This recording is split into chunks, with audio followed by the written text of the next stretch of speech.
When my parents passed away, my sister inherited their house and $28 million. Then she kicked me out saying, "Find somewhere else to die, you're useless now." Days later the lawyer laughed. "Did you even read the will?" My sister went pale because the will said, "My name is Sierra Thompson," and 3 days after my parents' funeral, my sister Victoria told me to find somewhere else to die. I was 34, recovering from a devastating car accident that left me with metal rods in my spine.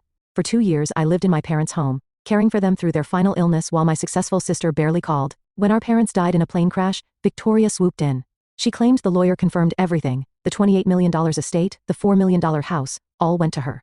She gave me 2 weeks to leave, but something felt wrong. She never mentioned our family attorney's name, Harold Whitmore. She was bluffing. In my father's desk, I found Harold's business card. On the back in Dad's handwriting, "Call him. He knows everything." Victoria returned days later with moving boxes, her husband Derek trailing behind. With our neighbor Maggie and my parents' nurse Rose as witnesses, Victoria delivered her cruelest blow. "Find somewhere else to die. You're useless now." Derek later confessed they were drowning in debt, $400,000 owed to banks. They desperately needed my parents' money.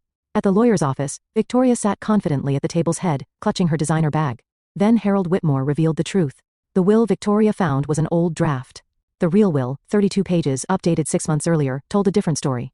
To Victoria, $14 million in trust, with maximum withdrawal of $50,000 per year.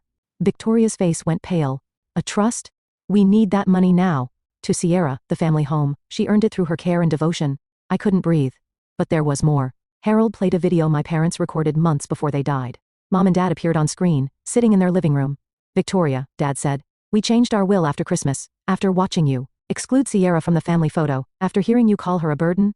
Mom's voice cracked. "Sierra, you are not useless. You never were. You are our quiet strength." Dad continued. "We won't let our death become another way for Sierra to be erased." The screen went dark. Victoria walked out without a word. In the hallway she broke down, crying about losing her house, her children's school. I made her an offer. "I'll loan you what you need to save your house, but you must apologize publicly, in front of everyone at the memorial who laughed when you called me resourceful." She refused and left.